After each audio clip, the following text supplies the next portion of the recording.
اب ذرا دل کو سنبھالیے اور پوری توجہ کے ساتھ جان لیجئے کہ یہ بابرکت وظیفہ آپ نے کیسے پڑھنا ہے اور کون سی باتیں ایسی ہیں جن کا خیال رکھا جائے تو قسمت پلٹنے سے کوئی نہیں روک سکتا۔ لیکن اس سے پہلے دل سے ایک گزارش ہے کہ اگر آپ اس چینل پر نئے ہیں اور آپ نے ابھی تک اس چینل کو سبسکرائب نہیں کیا تو خدارا ابھی اسی وقت اس چینل کو سبسکرائب کر لے، کیونکہ یہاں صرف باتیں نہیں ہوتی، یہاں وہ اعمال بتائے جاتے ہیں جو ٹوٹی ہوئی زندگیاں جوڑ دیتے ہیں، وہ وظائف بتائے جاتے ہیں جو اندھیروں میں روشنی بن جاتے ہیں، اور یہ سلسلہ روزانہ آپ کے لیے جاری رہے گا۔ اب عمل کیا ہے؟ ماہ شعبان کا چاند نظر آنے سے پہلے، یہ چاند کی خبر سننے سے پہلے کسی بھی دن کسی بھی نماز کے بعد باوضو ہو کر مصلی پر بیٹھ جائیں، اور اگر کسی مجبوری میں مصلی میسر نہ ہو تو چلتے پھرتے بھی یہ وظیفہ پڑھا جا سکتا ہے، کیونکہ اللہ نیت کو دیکھتا ہے۔ سب سے پہلے اپنے دل کو دنیا سے ہٹا کر اللہ کے حبیب صلی اللہ علیہ وآلہ وسلم کی ذات اقدس کی طرف متوجہ کریں اور 3 بار درود پاک پڑھیں۔ درود پاک آپ کوئی سا بھی پڑھ سکتے ہیں، آپ مختصر اور آسان سا درود صلی اللہ علیہ وآلہ وسلم بھی پڑھ سکتے ہیں، صلی اللہ علی محمد بھی پڑھ سکتے ہیں، اور اگر آپ چاہیں تو نماز والا درود ابراہیمی پڑھ لیں جو سب سے زیادہ افضل، سب سے زیادہ بابرکت اور سب سے زیادہ فضیلت والا ہے۔ یاد رکھیے، درود پاک محض الفاظ نہیں، یہ وہ عمل ہے جو بندے اور رب کے درمیان پل بن جاتا ہے۔ نبی کریم صلی اللہ علیہ وآلہ وسلم کے فرمان مبارک کا مفہوم ہے کہ جو شخص مجھ پر 1 مرتبہ درود بھیجتا ہے، اللہ اس پر 10 رحمتیں نازل فرماتا ہے، اس کے 10 گناہ مٹا دیتا ہے اور اس کے 10 درجات بلند فرما دیتا ہے، اور جو شخص کثرت سے درود پڑھتا ہے اس کی پریشانیاں ایسے ختم ہوتی ہیں جیسے اندھیری رات میں سورج نکل آئے۔ تو آئیے حصول برکت، مغفرت اور قبولیت کی نیت سے 1 مرتبہ میرے ساتھ بھی دل سے درود ابراہیمی پڑھ لے، شاید یہی وہ لمحہ ہو جس میں آپ کی زندگی کا فیصلہ ہو جائے۔ اللہم صلی علی محمد وعلی آل محمد کما صلیت علی ابراہیم وعلی آل ابراہیم انک حمید مجید۔ اللہم بارک علی محمد وعلی آل محمد کما بارکت علی ابراہیم وعلی آل ابراہیم انک حمید مجید۔ 3 مرتبہ درود پاک پڑھنے کے بعد اب وہ لمحہ آتا ہے جہاں دل کے فیصلے آسمانوں تک پہنچتے ہیں۔ اب آپ نے سب سے پہلے اپنے خاص مقصد کی نیت کرنی ہے۔ دل ہی دل میں خاموشی سے آنکھیں بند کر کے اپنے مقصد کی نیت کرے، کیونکہ آج جس مقصد کی نیت کر کے آپ بیٹھیں گے، ماہ شعبان کا چاند نکلتے ہی اللہ کے حکم سے وہ مقصد پورا ہونا شروع ہو جائے گا۔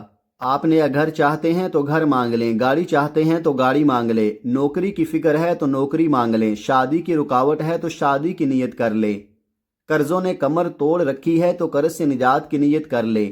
مقصد جتنا مرضی بڑا ہو، جتنا مرضی ناممکن لگے، اللہ والوں کا کہنا ہے کہ یہ سورہ مبارکہ پڑھتے ہی ناممکن مقصد ممکن ہو جاتا ہے۔ جیسے ہی آپ اپنے مقصد کی نیت کر لیں تو فوری طور پر آپ نے 1 بار اعوذ باللہ من الشیطان الرجیم بسم اللہ الرحمن الرحیم پڑھ کر وظیفے کا باقاعدہ آغاز کرنا ہے۔ اور سب سے پہلے نمبر پر جو وظیفہ آپ نے پڑھنا ہے وہ بسم اللہ الرحمن الرحیم کا وظیفہ ہے۔ اللہ والے فرماتے ہیں کہ جب کوئی بندہ کسی بھی اہم کام کا آغاز بسم اللہ الرحمن الرحیم سے کرتا ہے تو اس کام سے ہر طرح کے زمینی اور شیطانی اثرات ختم ہو جاتے ہیں، چاہے وہ نظر بد کے ہوں، حسد کے ہوں یا جادو جنات کا اثر ہو۔ ماہ شعبان کا چاند نظر آنے سے پہلے جو بندہ بسم اللہ الرحمن الرحیم کا یہ وظیفہ پڑھ لیتا ہے، نیا مہینہ شروع ہوتے ہی اس کی زندگی کا ایک نیا باب کھل جاتا ہے۔ ایسی زندگی جس میں نہ دکھ باقی رہتے ہیں، نہ پریشانیاں، نہ کسی کے سامنے ہاتھ پھیلانا پڑتا ہے، نہ کسی کے آگے جھکنا پڑتا ہے۔ سوچیں اس سے بڑھ کر اور کیا چاہیے۔ یہ بھی یاد رکھیے گا کہ جس کام کے آغاز میں بسم اللہ پڑھی جاتی ہے اس میں اللہ کی خیر شامل ہو جاتی ہے، اس میں برکت آ جاتی ہے، اس میں اللہ کی حفاظت آ جاتی ہے، اور پھر زندگی آسان ہو جاتی ہے، راستے خود بخود کھلنے لگتے ہیں، کامیابی قریب آ جاتی ہے۔ اب آپ نے بسم اللہ الرحمن الرحیم کیسے اور کتنی بار پڑھنی ہے پوری توجہ سے سن لیں۔ بسم اللہ الرحمن الرحیم 1 بار، بسم اللہ الرحمن الرحیم 2 بار، بسم اللہ الرحمن الرحیم 3 بار۔ اس طرح آپ ہاتھوں کی انگلیوں پر پڑھ لیں یا تسبیح کے دانوں پر پڑھ لیں، آپ نے صرف 21 بار پڑھنا ہے۔ یہ وظیفہ آپ نے اسی ترتیب اور اسی گنتی کے ساتھ پڑھنا ہے، کیونکہ بعض اوقات انسان جذبات میں آ کر کم یا زیادہ پڑھ جاتا ہے، اس لیے پوری کوشش کریں کہ بسم اللہ الرحمن الرحیم 21 بار ہی پڑھیں۔ جب آپ 21 بار پڑھ رہے ہوں تو اپنے دل میں جو بھی خواہش ہے، جو بھی مقصد ہے، جو بھی حاجت ہے خاموشی سے اللہ کے سامنے رکھتے جائیں۔ آپ خود محسوس کریں گے کہ جیسے دل ہلکا ہو رہا ہو، دماغ کو سکون مل رہا ہے، دل کی بے چینی ختم ہو رہی ہے، اور یوں لگے گا جیسے آپ واقعی اپنی تنگ دستیوں اور پریشانیوں سے باہر نکل رہے ہیں۔ تب آپ کو اندازہ ہوگا کہ اللہ کو راضی کرنا کتنا آسان ہے، اور افسوس کہ ہم میں سے اکثر لوگ نہ اللہ کو راضی کرنے کی کوشش کرتے ہیں، نہ دل سے اللہ سے مانگتے ہیں۔ اب ناظرین، پہلے نمبر پر 21 بار بسم اللہ الرحمن الرحیم مکمل پڑھنے کے بعد دل کو اور زیادہ حاضر کر لے، کیونکہ اب جو دوسرا عمل بتانے جا رہا ہوں وہ ایسا وظیفہ ہے جو قرآن پاک کا دل ہے، اور وہ قرآنی صورت ہے جسے اہل علم نے سورہ شفا کہا، جسے ام الکتاب کہا، جسے کامیابی، رزق، شفا اور قبولیت کا راز کہا جاتا ہے۔ جی ہاں، وہ عظیم، وہ مقدس، وہ دلوں کو بدل دینے والی صورت ہے سورہ فاتحہ، جسے الفاتحہ بھی کہا جاتا ہے، جو قرآن پاک کی پہلی صورت ہے اور جس کے بغیر نماز بھی مکمل نہیں ہوتی۔ اب ذرا ٹھہر کر ادب اور محبت کے ساتھ سورہ فاتحہ کی تلاوت سماعت فرمائیں، کیونکہ یہ وہ کلام ہے جو آسمانوں کے دروازے کھول دیتا ہے۔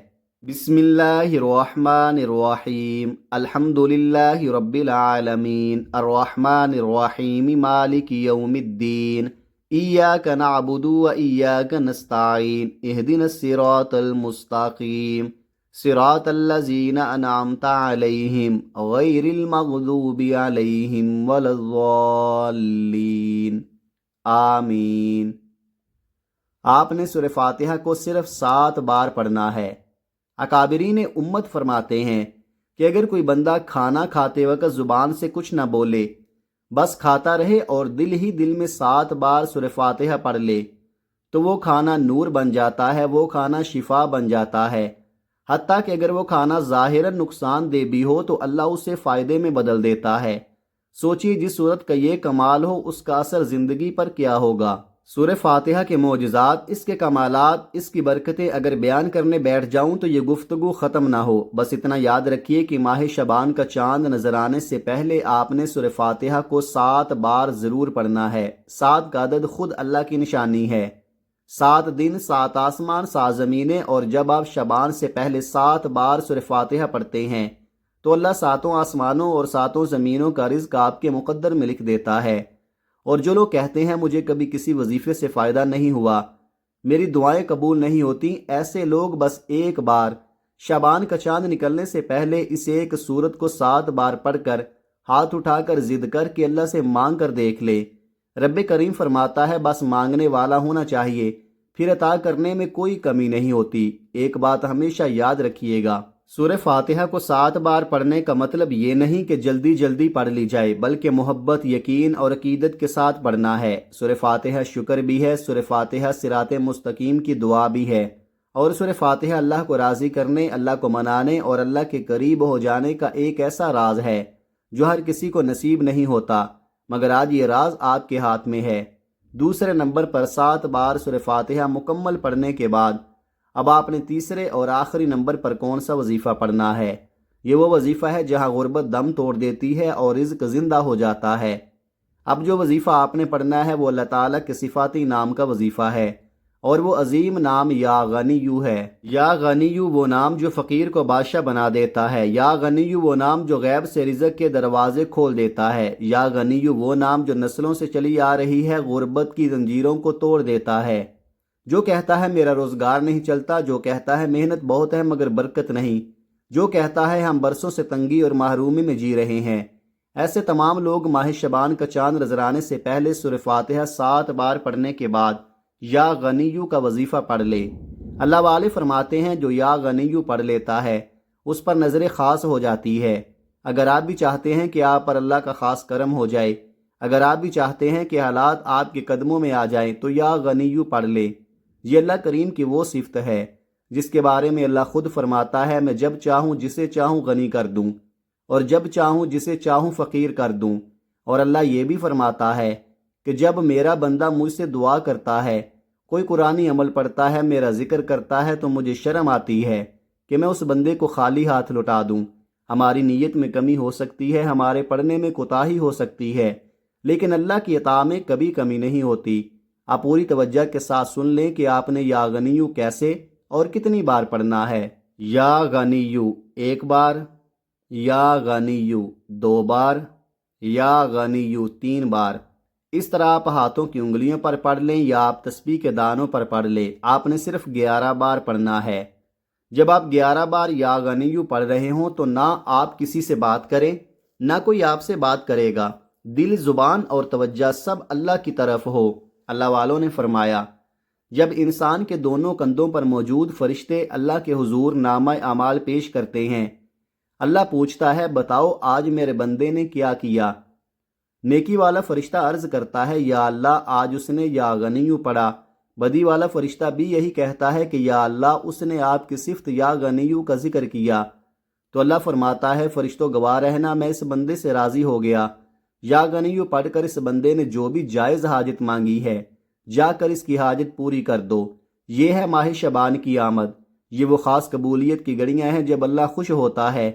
اس وقت اللہ سے جو مانگو گے مل جائے گا، جتنا مانگ سکتے ہو مانگ لو، کیونکہ شعبان کا چاند آپ کے لیے خوشیاں، خوشحالیاں، رحمتیں اور برکتیں لے کر آ رہا ہے۔ بس ایک بات آخری یاد رکھیے گا ناظرین، دنیا جہان کے تمام کام ایک طرف رکھ کر شعبان کا چاند دیکھنے سے پہلے، یہ چاند کی خبر سننے سے پہلے یہ تینوں اعمال 21 بار بسم اللہ الرحمن الرحیم، 7 بار سورہ فاتحہ اور 11 بار یا غنیو اسی ترتیب اور اسی یقین کے ساتھ ضرور پڑھ لے۔ انشاءاللہ آپ خود گواہی دیں گے کہ اللہ جب دیتا ہے تو کیسے دیتا ہے۔ ناظرین کرام، ذرا پورے عمل کو دل میں بٹھا لیں تاکہ کوئی کمی، کوئی کوتاہی نہ رہ جائے، کیونکہ اب ہم اس بابرکت عمل کے اختتام کی طرف آ رہے ہیں۔ پہلے نمبر پر آپ نے 21 بار بسم اللہ الرحمن الرحیم پڑھنی ہے۔ دوسرے نمبر پر آپ نے 7 بار سورہ فاتحہ پڑھنی ہے۔ تیسرے نمبر پر آپ نے 11 بار یا غنیو پڑھنا ہے۔ جب آپ یہ تینوں اعمال اسی ترتیب، اسی گنتی اور اسی یقین کے ساتھ مکمل کر لیں تو آخر میں دوبارہ اللہ کے حبیب صلی اللہ علیہ وآلہ وسلم کی ذات اقدس پر 3 بار درود پاک ضرور پڑھنا ہے، وہی درود جو آپ نے عمل کے آغاز میں پڑھا تھا۔ جیسے ہی آپ درود پاک پڑھ لیں گے آپ کا عمل پورا ہو جائے گا۔ اب ناظرین، اب اپنے ہاتھ اٹھائیے، دل کی گہرائی سے آنکھوں کی نمی کے ساتھ اللہ کریم سے دعا مانگیے اور یقین رکھیے یہ کوئی عام وظیفہ نہیں، یہ ایسا طاقتور عمل ہے کہ اس کے بعد مانگی گئی دعا رد نہیں ہوتی۔ اللہ رب العزت اپنے فضل و کرم سے نہ صرف مالی تنگ دستی کو دور فرماتا ہے بلکہ ایسی خوشخبری عطا کرتا ہے جس کا بندہ تصور بھی نہیں کر سکتا۔ بس ایک شرط ہے، یہ وظیفہ اللہ کی ذات پر مکمل یقین، کامل بھروسے، ایمانداری اور پوری یکسوئی کے ساتھ پڑھا جائے۔ آپ جس بھی مقصد کے لیے یہ وظیفہ پڑھیں گے، رزق کے لیے، قرض سے نجات کے لیے، شادی کے لیے، اولاد کے لیے، سکون قلب کے لیے، وہ مقصد پورا ہو کر رہے گا انشاءاللہ۔ آخر میں دعا کرتا ہوں، یا اللہ میرا سنانا اور آپ کا سننا اپنے پاک دربار عالیہ میں قبول و منظور فرمائے۔ جو مانگا وہ بھی عطا فرما اور جو مانگنا بھول گئے ہیں وہ بھی اپنے فضل سے عطا فرما، آمین یا رب العالمین۔ ناظرین کرام، اپنے رزق میں برکت، وسعت اور کشادگی کے لیے اللہ تعالیٰ کے 99 ناموں میں سے کوئی ایک نام کمنٹ باکس میں ضرور لکھ کر شیئر کیجئے گا۔ اللہ تعالیٰ ہم سب کا حامی و ناصر ہو، آمین۔ اپنا بہت سارا خیال رکھیے گا۔ ملتے ہیں کسی اگلی ویڈیو میں ایک نئے وظیفے کے ساتھ، تب تک کے لیے اللہ حافظ۔ السلام علیکم ورحمۃ اللہ وبرکاتہ۔